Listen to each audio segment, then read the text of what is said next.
You are listening to Something Rather Than Nothing. Creator and host, Ken Vellante. Editor and producer, Peter Bauer. In a little bit to some of what you've done, and I really love your mission statement, and I love all of all of what I understand you're doing with this. I guess, where did you get the inspiration to do this? Like, what was kind of the seed that started you off? Like, I'm always curious about where people start, because it's always fun. You often get to see people when they're like really midstream with something or towards the end. So sort of knowing what the seed is always a huge curiosity for me. Yeah. Well, yeah. Thanks for asking. You know what? And I don't have a like a super answer why it was a podcast, but what I found. So first of all, for me, I studied philosophy for years at the university, and I taught philosophy, and so there's like the whole process of questioning for me I just love it. Now, I think with the podcast, what it's done is forced me into being in situations where I'm asking questions, because I love doing that. And I don't know a lot of times that our society, particularly the way things are politically now, or how we interact with each other, we're not like in an engaged question society. Yeah, right. We're not. And I know I get the vibe from you that you're receptive to it. But, with me, I think it was forcing myself into the position of doing that, and related to do that, doing popular philosophy, or like, because for me, how people create things, why they create things, what that process is, are all kind of fun questions to understand. Yeah. Like who you are. So, and finally, I knew nothing about how to do a podcast, and sometimes I pick things that I know nothing about, and that's going to be really scary, and then do it. And this is in the really scary, I'll go ahead and do it category. I love that. Yes, right? Like that whole lean in. That's excellent. And so so that's behind it. You're episode 10, Zora. You're 10. Yes. Okay, yeah. I'm in. I'm absolutely in. Double digits. There might be some pressure around that, but no, you're 10. One tiny piece too was in my mind. Sometimes I want to mention some of the connections that are in my head. Is that Anya Khan, who I think was episode number 2, there's a connection that you were both part of the botanical burlesque the show. And she has a lot of great artwork. And, of course, I had the opportunity to talk to you there and all the wonderful things that you create. So I just kind of like to see how there's these connections of where I encountered folks. Right. It's so great. I feel like it's just a very small community between art and all these other things. It's like everyone's only a few degrees apart. I've discovered this. Like, it is remarkable to me if you were to like actually put everybody on a map and start stringing together who knew who. It's amazing. It's absolutely amazing. I am constantly, it's funny to me that it still surprises me, but I'm constantly surprised at like, oh, you know that person, how do you know them?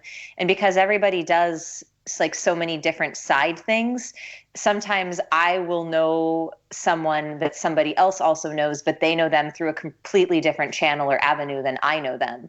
And I'll learn something new about a contact that I have. Like, oh, like I know them as like a jeweler. I didn't realize that like they also like headed up a tour group at the Audubon Society on like the weekends. Right. It's wild. And I started to think about that. Let's delve into that. During the Glitter Tribe documentary, the one somebody had made the comment, and this is a question that really drew me, like whether the performance and the art was their true self, or was it an escape? Here's my fantasy person, and here's who this is. Here's who I am. do you think it's a kind of an either or like that, or is it more complicated for you? Well, I think that there are as many ways to express and perform burlesque as there are people expressing and performing burlesque. I think that for some people, I've observed that they really enjoy adopting a very rich fantasy and living in that and really sort of being the embodiment of that. And I also see performers who I would say I probably more closely fall in this category. I like to just turn up who I already am. I just like to crank that volume a little. And in the documentary, Angelique DeVille, who's a dear friend of mine and an excellent human, she said that her burlesque persona is basically her, but at a level 10.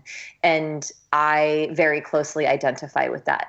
There are certainly performers who create a whole alternate persona. And when they're on stage, they are entirely that persona and that character. And I don't identify with that as deeply. And that mostly is just because I feel like my performances are kind of me, but just really cranked up. Like really, really turn that volume super high.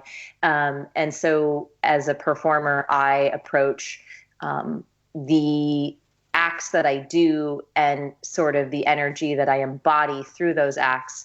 Those are all things that I want to explore with myself and present to my audience to whatever reaction arrives. Yeah, we're talking with Zora von Pavonine, and she was a star, one of the performers in Glitter Tribe burlesque documentary. But she's also many other things, and works in a lot of crafts and the costumes that she creates. And so Zora, in talking about what we just did, a lot popped into my mind as far as, identity in who we are. And I was thinking about that in terms of myself, in the sense of like, here I'm a podcast host and I'm a union rep and I'm a dad. And there's a lot of those type of pieces of ourselves that we get to talk about. And one of the main questions I've started asking guests are, what they were like as a young child. Like, were you always Queen Pavonine? I mean, were you always that, or what were you like as a young child? I'm pretty sure my mom would answer that question in the affirmative. So I'm an only child, which I think you might have some listeners out there that would just go, oh, everything makes sense when I share that bit of information. So as a kid, I was very curious and had my hands in a lot of things all the time. My mom is a really amazing mother and did such a great job for me as a young person. I think reading me and understanding what I needed, there was always crayons around and colored pencils and clay and beads, and I was constantly making things and had my hand in things. So I was always a bit of a self-entertainer in that way. I was never bored. There was always something that I was doing or crafting or creating. And I definitely enjoyed performing. My mom has these like really incredible old VHS recordings of me. Like I loved dance when I was little. I took a lot of dance classes when I was little, and I constantly was like, okay, Mom, film me doing my routine, which always looked like the same fucking routine over and over and over. It was usually to like Tiffany, I Think We're Alone Now. So like shout out to all my babies born in the 80s. Wow. I was just about to cheer. I was just about to cheer with the Tiffany reference. Oh God. Or like bangles in my room. Like, oh God. Like, so like deep cuts there, but like, that's really what it looked like.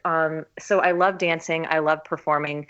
And I was always very captured, even as a young child, before I had any definition or any way to sort of declare that this was my intention. I really liked performing for people, and just like very plainly said, I loved showing off. Like that was so much fun for me. I loved to show off. And I think that I always sort of found a channel to do that, even when I was like painting or drawing or like working with clay and making small sculptures, like doing all these things, like all of that was a way essentially to show off. And I don't mean to downplay it or degrade it whatsoever. Like, I don't really regard the phrase showing off as a detriment or as derogatory. I just think that there is that natural streak in me that was like, this is this thing I did. Who wants to share it with me? And I've always sort of had that streak. And as a performer, I also am a person who's very receptive to that. Like when someone wants to show off and share something that they made with me, I'm always just like 1,000% here for that.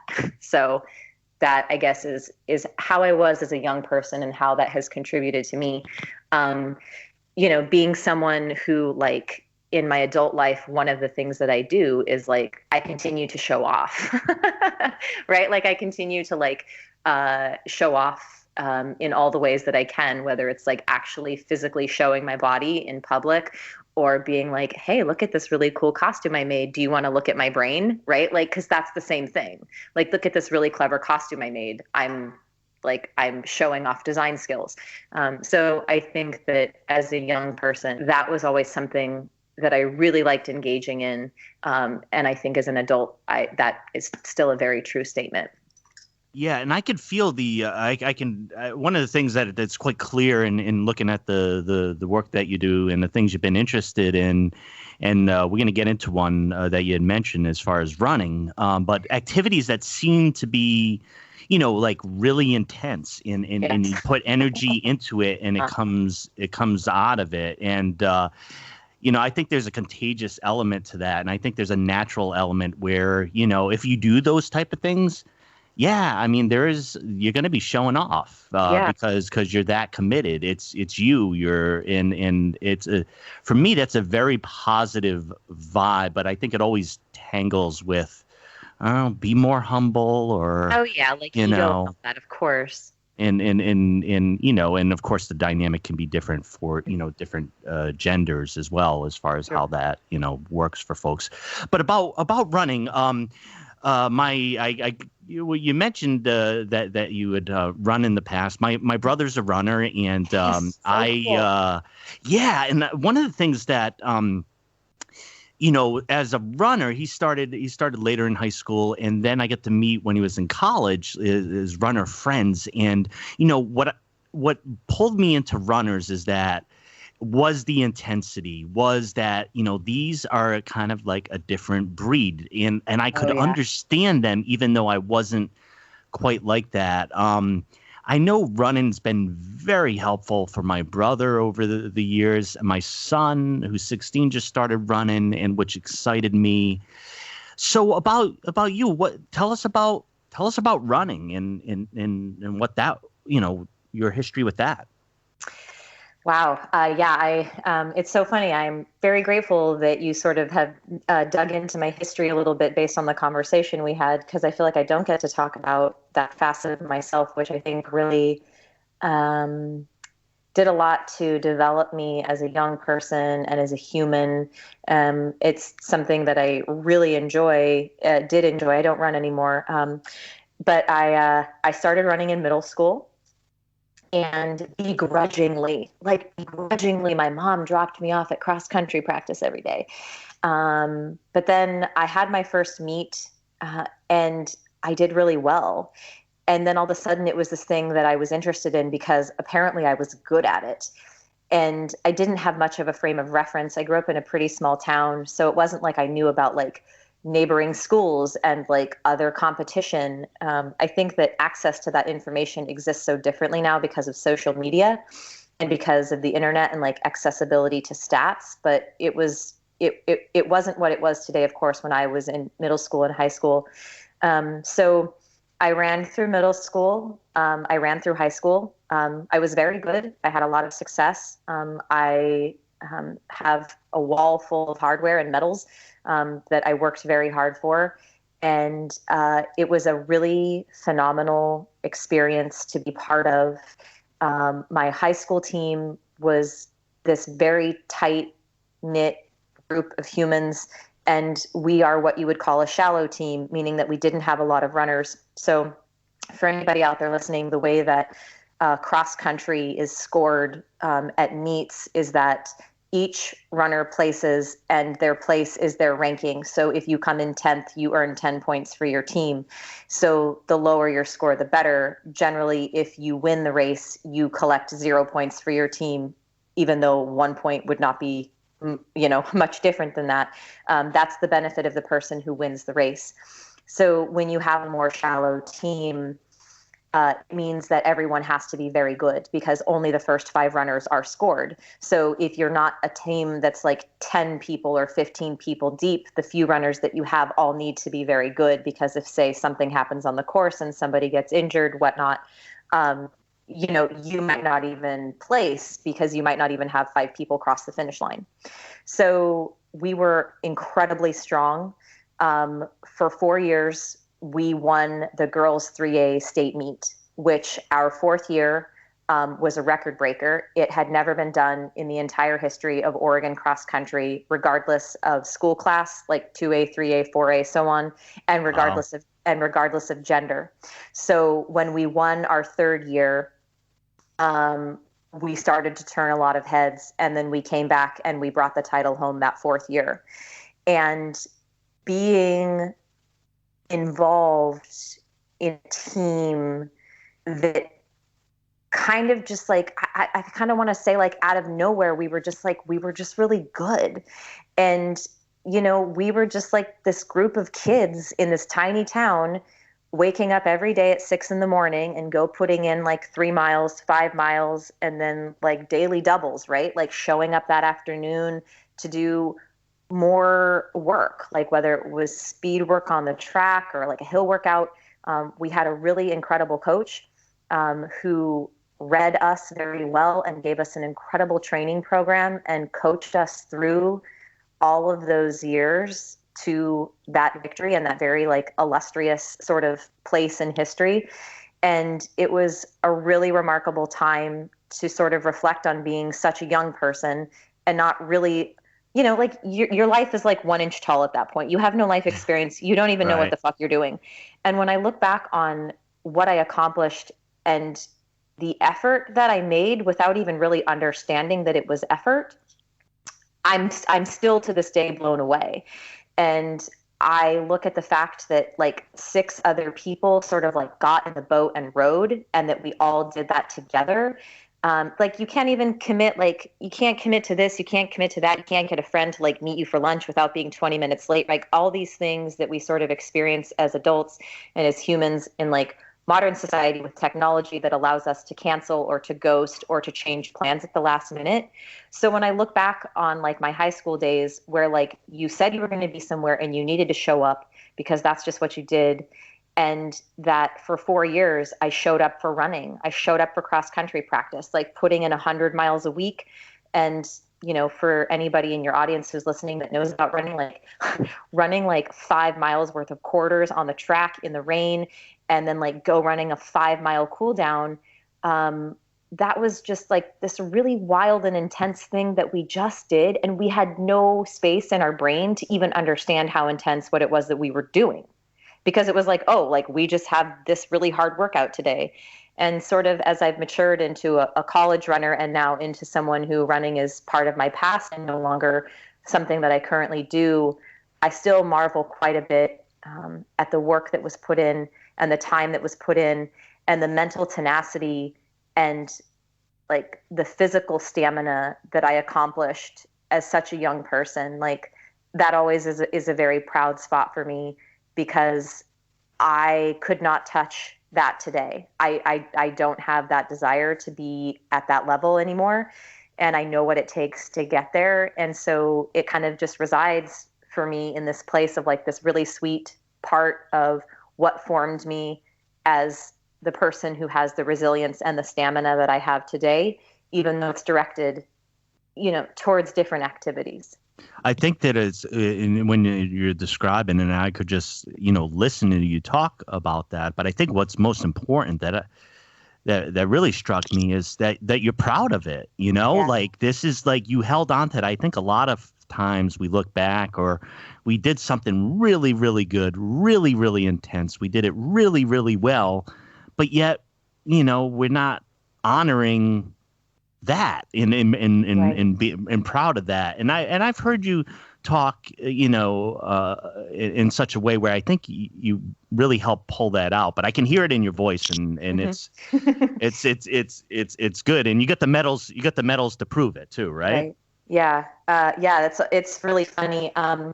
I think that there was it's interesting because, of course, you're talking to me today, and this is how I arrived to these answers today.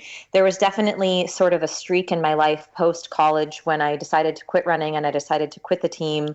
I didn't finish out my college career. And largely that was because I think I realized that a lot of my enjoyment for running was derived from the people that I was doing it with and being on a really close-knit team. And college was just a very different dynamic.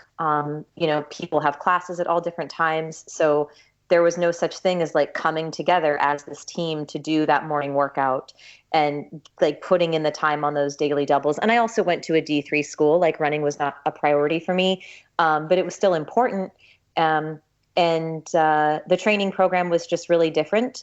And so I found that my love for it and my reasons for it became very clear once the environment shifted so drastically. Like I would have never been able to articulate to you in high school why I loved running so much. It was when I left that environment and entered a new environment wherein running was the constant, but everything around it changed, that I was able to identify what had been the thing that had kept me there. So that being part of why I left it to go into other things, and also being what sort of drove me into dance, because I did start dancing in high school and I kind of got in trouble. Like my coaches were like, "You're doing what on Tuesday afternoons?" I was like, "It's just a little dance class." And then it kind of sparked this whole thing of like, well, you're going to get injured. And I was like, well, I'm going to get injured probably running 100 miles a week. Let's be real, and not taking an afternoon hip hop class. Like, I'm pretty sure that like that would be the way that would go. But having that to be proud of course, and to reflect on and have that be something that I've brought with me, to look at those medals on the wall and to know that I did walk through a bit of a shame spot when I quit in college. I kind of didn't want to look at the medals. I didn't want to know anything about them. Like there's actually like, I think about 1.5 years where I like adamantly told my mom to throw them away. Yeah, it makes sense. It's a very real reaction to it. Yeah. And so I think that as an adult and as someone who has done a lot of work on themselves and can clearly separate being egotistical about it from being solidly proud of all of the work that I put in, I'm now very proud of those medals. They don't like represent this thing that I did that I don't do anymore, so I don't get to own them, right? And that was sort of the thing that happened, was I sort of walked through this phase of like, well, I don't do that anymore, and I'm not good at running anymore, so I don't get to own that. And I would take a swing that might not be an unnatural thing for people to experience as they sort of phase out of like, the glory of high school and college athletics into a life that maybe doesn't include athletics at all. And so that was sort of my process with it. But I do have the medals still. I have all of them. And I'm very proud of them. Like I just bought a house not too long ago, and like I'm totally planning to like put them up. So like that's sort of like the punctuation on it. Had you talked to me 10 years ago, like I might have said, like, I'm not even available to talk about this right now. But now it's just like, I did that and I was really good. And it helped form the person that you're talking to today. And that deserves its own page. Yeah, I appreciate you talking about it and in your openness about your experience. I mean, it's a reflection of the growth that you have. But yeah, you could get rid of the evidence, right? In those down times, or you could put it up for different reasons. But and God bless my mom for like not listening to me. Like I'm pretty like, she raised a pretty powerful only child, my mother. So I was just like, Mom, just throw them away. Like I can't tell you how many conversations we had where I was like, Mom, just get rid of them. I don't ever want to see them again. Like so dramatic. Well, but she also didn't raise somebody who is always right, and she probably knew that too. Like, God bless my mom, who was just like, cool, I can hear that my daughter is not ready. I'm just going to sit on this for a little longer. Ask in a few more years, and That's maybe right. I'll consider it again. Right? Jesus, thanks, Mom. You mentioned hip hop dance, and I know that's something that's important to you, and I really like hip hop and hip hop dance. How did that work into your development? Physically and with your body, and dance styles. Could you tell us a little bit about that? Yeah, like dance happened completely by accident. It's typical, like I was in ballet and tap when I was little, like very little, maybe like 5, 6 years old. And then I went away from it. And I don't remember exactly how it came up, but a friend of mine in high school that was also on the team with me, the cross country team, was like, there's this dance class that I want to go take. And I was like, oh, hell yeah. So we went and took this dance class. So I grew up in a really small town. So we had to go to the town nearby to find a dance studio. It's like a one stoplight kind of place. Sure. So we ended up going and taking this hip hop class, and I'm pretty sure it was on like a Tuesday evening. And I was just like, what in the fuck is this? And my brain just like lit up, because I was just like running. Like any sport that you do is particular, right? It's so particular. Like swimming is repetitive and running is repetitive, and like, like basketball and football, the drills are repetitive. And when you step into a dance class, there's all this like lateral breadth of like energy and body movement. And it was so exhilarating for me to do such different things physically with my body than like being on the road or being on a trail or being on a track. And so that's sort of where it started. And I continued to take classes to the slight dismay of my coaches. And when I got into college, like the very first thing, I'm not shitting you, the very first thing that I did was I found a dance studio and I started taking classes. And in hindsight, I guess I could probably very fairly say that that was maybe also part of how running began to phase out for me, because I just found this new thing that I loved more, that could take up that space, that could sort of occupy that like pie wedge in my life. So I took classes. I was taking classes at a couple different studios. And then one of the studios that I was taking class at, I'd been consistently taking a class from a woman who was very kind and saw potential in me. And when another hip hop instructor left that studio, she went to the owners and said, like, this girl is really good. She's been taking my class for a year. I think you should give her an opportunity to teach. And they did. They gave me this exact, yeah, oh wow is right. They gave me the slot that the other teacher had occupied, and thus began my tenure as a dance instructor, which that was at the Viscount Dance Studios, which I would be so thrilled to give a plug to. At the time, the owners, they saw potential in me and they gave me an opportunity, and I stood tall in that opportunity, and I did pretty well. And I taught there. The studio then changed ownership, and the woman who took the studio over, her name is Sarah. She's a phenomenal human and a phenomenal teacher. She had been a fellow instructor with me and appreciated what I was bringing to the space. So I continued to teach while she is still the current owner of the studio, but for my time there while she was the owner. And it was actually only, I think, about 3 years ago that I quit teaching. I mean, it was never full time. I have a different day job, but that I quit teaching dance in the capacity that I was teaching, which was a couple times a week. And it was just time for me to be done with that. But it was a hugely important part of my life, and it led me to burlesque. The woman who recommended me for the teaching job after a year, her name is Evie, and she owns Vega Dance Lab, also an incredible studio in town. She invited me to be part of a burlesque troupe that she started, and I think that was back in 2006.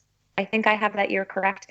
And so that was sort of, hip hop was like the gateway to burlesque. And so that's sort of this interesting unfolding of how it all started. And when we decided to start this burlesque troupe, like, we did not know what the fuck we were doing. I didn't even know what pasties were. I was like, sure, let's do this thing. And then so I was like, okay, well, like, now we take our clothes off. And I was like, wait, what? Wait a second. What did I sign up for? Wait, I'm sorry. What? But that was sort of how it all got started. But hip hop for me was this really beautiful dance that I partook in and enjoyed very thoroughly. I was so fortunate to have really incredible movers and dancers and choreography around me for my time with that dance platform.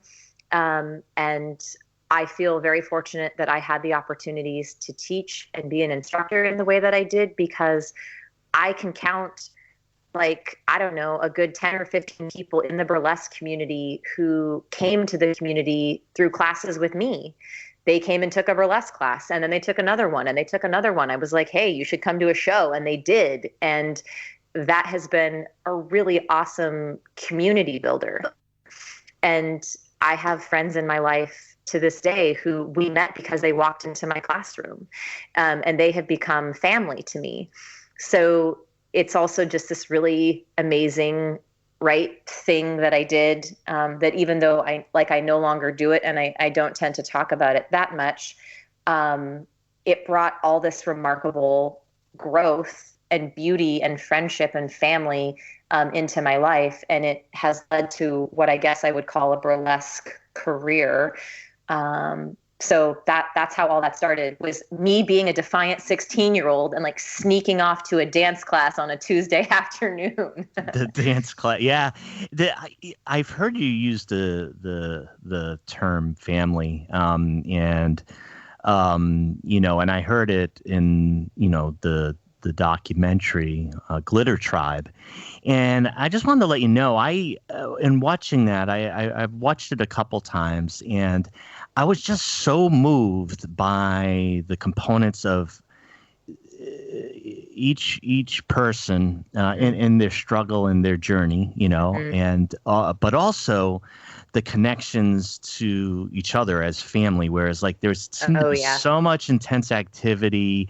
I think the way you talk about it is in a few ways, but within the costume design and what you create to wear, but that others have that same connection to what they're wearing, what they're doing, and other forms of expression. But there's this huge family bond that was very apparent in that. And not only was I drawn by the individual stories, but the story of the family as a whole. And it's like, I kind of feel like it's strange and kind of arrogant, but like kind of know, or there's so much of their humanity came out. It felt like, I know that person. And do you want to talk about that as far as your family and the feelings when you've had these working in these intense activities in areas of family that you've enjoyed? Yeah, thank you. That's a really excellent question, and it's one that I always enjoy answering. And it's interesting because my thoughts on this and my answer to it have really evolved over the years. There's always like small moments when I watch the documentary, because there's some answers in there that I'm just like, oh, cringeworthy, just because I'm such a different person now than when the documentary happened. However, this family aspect is just absolutely the undercurrent of everything. And where my articulation of that feeling and of that gravity of connection and togetherness resides today is that there has been something for each of us in our lives where we were shamed or sort of made to feel small, or by whatever degree could not live in the fullest expression of who we were. And burlesque, for us, in our way, has provided the platform to go and live in that fullest expression. And it does not matter who you are. When you find yourself in league with other people who are existing in that brightness and choosing to radiate themselves and their light in such a way, connection is like, I mean, it's just the most natural thing, because you stand next to this person and you go, I see you. And I will only speak for myself. Feeling seen has always been something that I've struggled with. And really feeling seen, you know, and a lot of the time, maybe that's been just by people that are friends or passing acquaintances. Sometimes it's been, you know, romantic partners. And burlesque has been, without exemption and without qualification, the only arena that I have felt 100% seen. Not only that confidence that, like, a knowing that I'm being seen, but the way that the audience, as best I can understand, of course, is seeing me, and of course backstage with my fellow performers.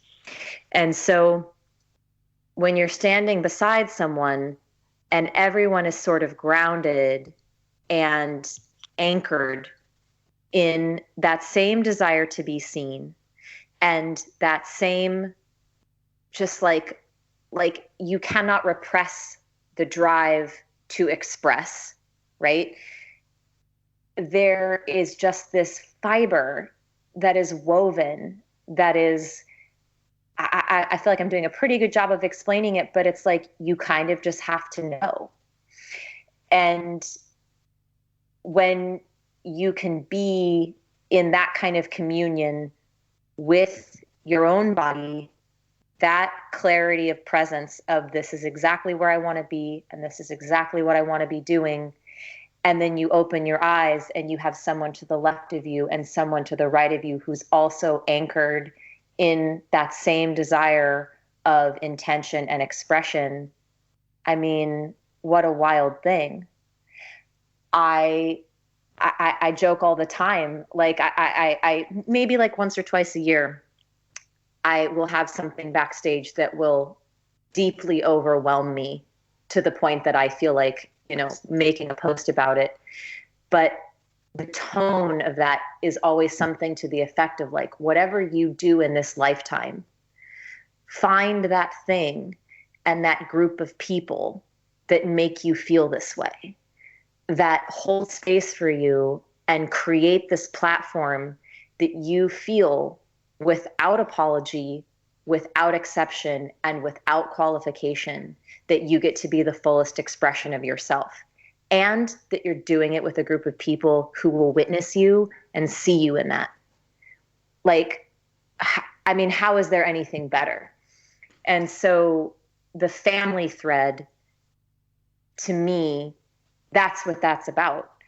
And performing is this sort of interesting thing, right? Like, it's not like getting in a car and driving to work every day. It's like performances happen sometimes in very strange environments. Like, we go onto stage in $1,000 costumes, but we were fucking changing in a bathroom, like hovering over like Yeah. hovering over a urinal, And so it's just this really like wild dichotomy, I think, that comes with any kind of performing arts, where what you see on stage is really kind of dichotomous of potentially what's happening backstage. So that dynamic sort of fuels that connectivity, because you are together in these really often uncomfortable and strange circumstances.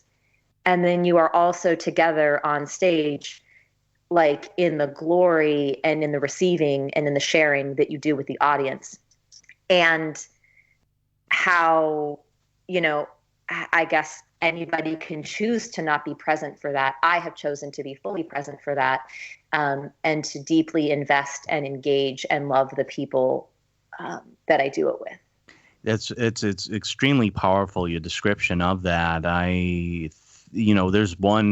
There's those moments you remember where something kind of changed in your thinking. And the one analogy I had compared to the dynamic of what you have said, when people have your back or there's somebody right next to you going to have you, when I've been involved in kind of like pitched labor struggles, I work in the labor movement. Oh yeah. And, back in Wisconsin with Scott Walker in 2011, direct attack against unions, and we occupied the Capitol, and it was amazing. It was just a crazy time. But there was one time where because it was slippery, it was cold, it was February in Wisconsin, and I was outside, and I slipped backwards, and I think 5 or 6 people caught me before I had moved, towards the ground, like 3-4 inches. And I turned around, and I'm like, I've been describing to workers what solidarity is or means or anything, but I just felt it, deeply right there. And it was like,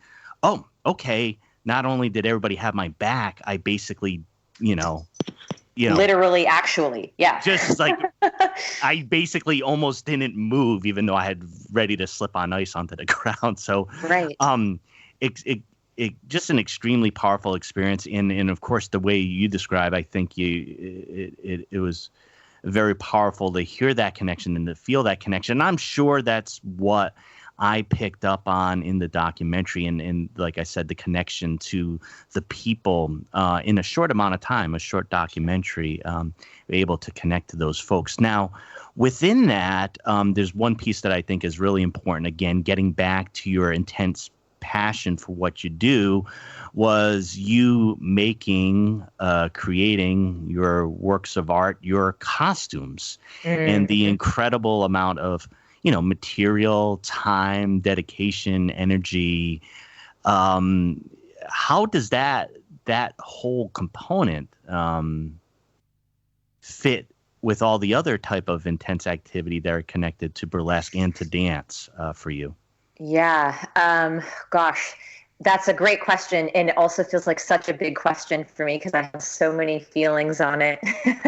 I guess in short, to me, the costume is really it's really the package, right? It's like literally, how do you want to present yourself, right? Present, but also the present. What are you wrapping yourself up in? How are you gifting yourself to the audience? And that is the detail and dedication and hours of work part of the whole dog and pony show that my brain just lights on fire for. I love having a pile of 50,000 rhinestones, and then a week later I have a gorgeously crystalled costume. I did that. I took a pile of things and I made them into something else. And we can all agree that everyone has different ideas of what's interesting and what's beautiful, but I'm just for me, for my brain, I'm oh my God, look at this thing, this pile of stuff, makers are gonna make. And I'm gonna take this pile of things that are not anything, and I'm gonna make them into something really fucking gorgeous that people's hearts are gonna fall out of their mouths when I walk on stage. Oh yeah. And so that's like the show off, right? Here's the show off again. This is where the show off shows up, because I'm just like, I really don't think 20,000 crystals is going to do it today. Let's order 30,000 more, and I love the show off. The show off is so much fun. The show off can keep talking. Yes. Right. So I'm just like, oh my God, like, what did the audience pay for? Like, if I don't leave you with your jaw on the floor, like going home confused about like what color today smells like, what the fuck did I really do to you? Right? Like, come on. And so for me, like, that's my favorite thing is like, if I can walk out and make people like black out for just a couple of seconds because they don't even know what the fuck they're looking at, great. Like, my job is done and I earned that $15 that you paid at the door. Like, to me, like, that's the most fun part of it. So like, I enjoy costuming. And I enjoy the tediousness of it. Like, there are people who do not like rhinestoning. They will farm out their rhinestoning. I am not a skilled sewer. I farm out most of the costumes that I perform in today. My sewing skills are very basic. There are some pieces that I've made that I still perform in, but I, reached a long time ago that threshold where my creative vision far exceeds my current ability. And I have worked with one woman who has done all my costuming. She knows my measurements very well. So she makes corsets for me. She does all these other things to me, or for me. And also I love that, right? Like, cool. My art gets to support somebody else's art. Like, now I'm supporting two people, like, and that is also kind of a huge part of it to me of like, how can we spread the wealth?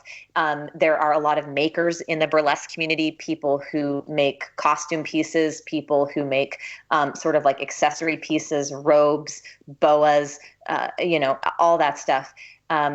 And it's all, I think, in a collective effort to be very presentational. Like, I don't think that anybody would probably argue with the statement, like, we really all love being show folk. And while there is a large range of maybe what that looks like for everyone, we all love being show folk. And so sometimes that looks like a really extravagant costume. Sometimes that looks like an elaborate prop setup. Sometimes that looks like a very physical act, right? Where you're doing a very comedic piece or you're doing a very physically demanding piece. For me, the way that I really enjoy expressing half of what I'm doing on stage, because half of it is like energy and presentation. For me, my other half of that is physically how I look and physically the costume that I arrive in. And for you, I'd view what you create, your performance in you, I'd say, that's art. And you brought up, the pieces that you create are art. For you, what is art? I mean, I just call that art. I think it's obvious to me, but for you, what is art? Wow. Great question. I guess my first answer is, who am I to define art? And my second answer would be, I think that I would describe art as anything that gives someone a feeling that is outside of themselves. I think that if we wanted to like brass tacks it, art, maybe we can break it down into categories of like how art is physically represented. Like, maybe you could say that music isn't art, but music can be artistic. Like, music is music. Art is art. Does art hang on a wall? Does art sit in a three-dimensional form in your living room? Is art expressed in a public space? Is art an installation that's temporary? But for me, I guess, as someone who paints, and someone who has done a lot of art in her life, I used to be in the gallery world, blah, blah, blah. Don't do that anymore. It's a huge hustle. That's not a blah, blah, blah. But it is to say that that's where my opinion of art, or my sort of my way in on what is art, originates from. And that would be, does it make you feel something? Because I think that might be the only task of art, is to make you feel something without any restraints on what it makes you feel. I think that art can make people feel enraged or impassioned or motivated or deeply sad. or it can make you feel turned on or excited or elated or peaceful. Like it can be all those things. Is it some kind of visual expression that makes you feel something? And I'm using the qualifier visual because, again, like if we want to talk about other things, like yes, music is art. But I guess for the sake of this conversation, we can sort of corral the question into like a visual expression, since dance is something that you know, as an audience member, you watch visually. So that, I guess that would be my answer. It's anything that makes you feel something that maybe is expressed or created by another human. Yeah, and I think as I've gone to explore, you know, the question of this show, something rather than nothing, it's all tied to processes in art, and you know what people, you know, how people are defining art and why they do it. I think in thinking about this show thus far, I've had a very different type of thinkers in artists, but I wondered, and you've helped me get my head into this, about, you know, when there's a performance aspect to the art, right? I think it's a little bit easier to look at a painting, put it up on the wall, see that it's beautiful, say, wow, that's an art piece. I think when things are kinetic and they have this energy and they have highs and lows, and they could be long, they could, you know, that are moving, it's certainly art, without a doubt. But I think it presents more challenges, you know, to say, you know, where the art is, and is it the whole movement, is the whole performance? Right. You know, seeing some of the clips of your performance as a whole, like, again, you're wearing these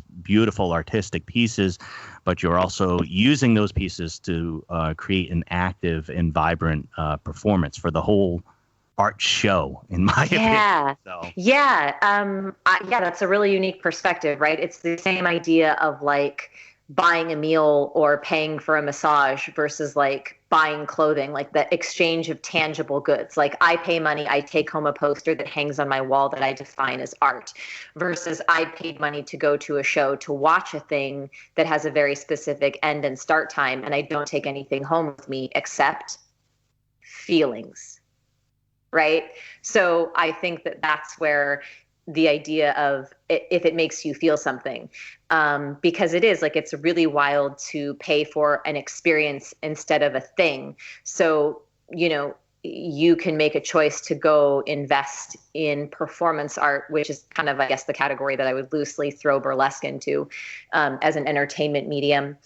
That's how you choose you choose what is art for you, that you're going to go spend money on a thing that you don't physically get to take anything home with you afterwards.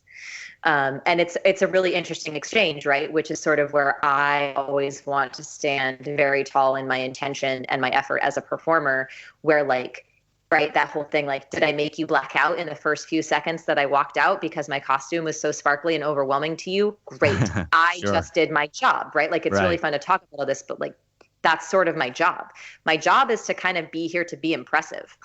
Like, you're paying me to be more impressive than anything that you would see on the street. That's why that's right. That's why you're paying me to be here. And you know, I'm on a stage, right? Like, that's kind of this like really like literal translation of what performing is. I'll kind of like do a sidebar that was absolutely no dig on anyone who does art in the street or does street performances. It wasn't meant to say that at all. But like, that's kind of the exchange that the audience enters into when they choose to go to a venue and spend money to see a performance. It's also a different economy. I understood what you're saying, because it's a different economy, and there's different expectations inside and outside. And then, of course, if it's outside on the street in Portland, who knows? Who knows what it'll be? That's outside on the street. Yeah. One of the things you had mentioned that I wanted to ask you a bit about is painting. You said you had painted. I was just interested if you say a couple words about, like, you know, when you did that, or how that form of expression, you know, what that did for you, and whether you still do it. Yeah. Thank you. I love painting. Painting is still very much with me. I think I've been painting since before I can remember. I have a couple of really tender photos of me as a very young person, maybe like 3 or 4. My dad used to paint, and I have a couple of memories of sort of sitting on the floor with him, getting to just like mud out the corner of a piece of watercolor paper. Because that's sort of what you do until you know anything about colors, is just everything turns to mud. So I've been painting for a long time. I love painting very much. It's very dear to me. It is a huge part of my artistic expression. I do love to draw. I like to color. I have a pretty expansive library still of marking tools, from like pencils to crayons to pastels, and it's still a huge part of my life. I've had to do a lot of moving around in the past couple of years, and I've always managed to like paint a mural in every apartment that I've lived in. And they've not always been like these huge, elaborate, like when you see a mural on the street that whatever. But there's always just been a little something that I found to make this sort of like strange box living a little bit more interesting. I like that. So, like that. So yeah, painting is very much still with me. I also love like house painting, painting walls, painting stripes on walls, giving a wall an interesting texture with, a pattern, is also something I really love doing. Like to a very sort of like extreme degree. Like I fucking love to paint stripes, and it is the hardest thing to do. It's the hardest thing to get like a tight line and to make it look really good. But just like, when that tape comes off, yes, please. So like if any of your listeners are out there and like want to hire somebody to like really fuck up their dining room with some gorgeous pinstripes, you can call me. you're that amongst all the other activities, you can also do that, and the end results for you, being incredibly satisfying as well. And guess what? I will totally wear my like Rosie the Riveter boiler suit, because that's what I paint in when I do any painting around the house. So like I'll also look really awesome while I do it. Now you're looking to create an industry very, very, very quickly. Yeah, pinups who paint, right? Right. And everybody needs a lot more painting, a lot more different type of painting right now. I started painting a couple of years ago, and I love it. It's been I've been grappling with my frustrations within it, but I think in a healthy way. But when I create something that I really love, I feel like it's like I've written something the right way, or I've said something just the right way, or I finished my speech and I think it was remarkably persuasive, like that type of feeling. Yeah, I love that. I feel like as a maker and as a creator, I know that feeling that you're talking about. And so we're talking with Queen. Were you ever called Queen Zora von Pavonine? I get a lot of iterations because, of course, I'm Zora von Pavonine on Facebook, but my Instagram handle is Queen Pavonine. Yes. So a lot of people backstage will just shorthand it and call me ZVP. And some people do call me Queen Zora. Some people call me the Queen. There's a lot of different sort of iterations, and all of them are great. It's like anybody who does burlesque, they have 20 names anyways. So it's like whatever you want to call me, it's fine. Track of names. ZVP, I would immediately thought, because we talk about comic books and graphic novels and movies. There's AVP, which is Aliens versus Predator. And now I know that what the Z VP is, and with our names, I was saying this is Volante, this is Ken Volante recording Zora von Pavonine. It's just a lot of alternating between consonant and vowels almost all the way through that tagline. The name of the podcast is Something Rather Than Nothing, and that's a big question I asked Zora, and I'm hoping you have the answer to it. Why is this? What? Yeah. This is episode number 10. I keep asking folks this question. It's an intimidating one, but this is episode 10, Zora. Not to put any pressure on you, but why is there something rather than nothing? Because you can. To me, the answer is because you can. if you could do something rather than nothing, if you could be something rather than nothing, or do something further than what you've already done, why wouldn't you? I don't know. I don't know that I have more to say on it than that. Like, the answer is, why wouldn't you? Yeah, you could just, it's, like, why the fuck not? Exclamation point. Yeah, and I think a lot of the art that you do is inspirational in such a way. I mean, I was even going to ask, why do you create? I think most of what you talked about is why you create, because of the intensity that you feel for it, the authenticity, that really comes through. Zora, I want to just kind of at the end here have it open-ended. I think there's a lot of things you talked about in the interview that people would really be interested in, as far as maybe things you create or you. Is there anything you want to share with listeners about maybe ways to connect to what you do, and the type of art forms that you love and participate in? Sure. I hate to do like social media plug, but honestly, it's just this sort of currency that we all sort of have bought into that I think a lot of people aren't that excited about anymore, but we have created this infrastructure, and currently there are not that many solutions out of it. However, one second, Zora. I need show off Zora right now. Oh, dang. Show off Zora. Oh, hey, all you fabulous listeners out there. If you want to know what I'm up to, you should go to Instagram and check out Queen Pavonine. So how's that for a plug? That's good. I know the show off one was in there. We all have different iterations of our personality, and and part of this too is when I mentioned about popular philosophy or whatever this is, right? Whether it's art, whether it's psychology, whether it's the things that we're doing. I know you spend a lot of time creating what you're creating, and that's why I encourage the show off, Zora, because it's I think it's a lot of fun. I think it's infectious in the sense of creating.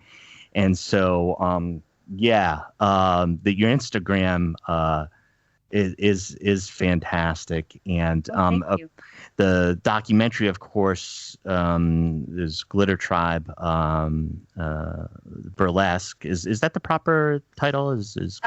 Actually, I have a little bit of trivia for you on that. If you're okay, interested. Could you do that? Yeah, great. The original title of the documentary was Glitter Tribe, but because we got picked up by Netflix and we started having this conversation with them, sort of in tandem, they sort of alerted us that, or we were able to come into the data that because so much scrolling happens, people sort of tune out after they get through the first few letters of the alphabet when they're searching for things to watch.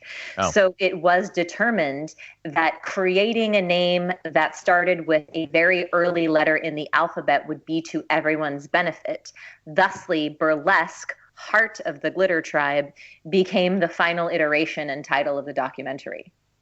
And I'm sure too there must have been another executive somewhere who was saying, well, what about the photography? What about the pictures? Who's on the cover? And what about these fantastic costumes? I think that might draw people too. But that explains the B. That explains the B. Well, and people also, Glitter Tribe is sort of an internal, it's an internal expression. And so I think it was also sort of established that it may have been too much of an internal reference. And so it was then sort of established that we needed something that clearly announced to an unknowing audience what the documentary was or what the content of the film was going to be. I think that makes a lot of sense. And on that too, I'm glad I remembered to ask you this. If you can let the performers who were in that documentary just know that I said hello and really appreciated just their honesty. I laughed so much at that. I had it was just such an enjoyable piece. And of course, I was able to connect with you in your artwork. And so I want to express my honest gratitude to all of them. Yeah, and you got it. Yeah, and to you, Zora, it's been an incredible chat. It's been wonderful to talk to you and to learn and experience your energy and zeal towards what you do and what you create. And I just want to let you know that I'm very thankful for your time and for, being excited and being on this podcast. Lovely. Well, I am very happy to have been invited, and it was really lovely to chat with you, and I'm very honored and humbled to be here. So thank you. Thank you so much, Zora, and I hope you have a great rest of the evening. I will. Thank you so much, Ken.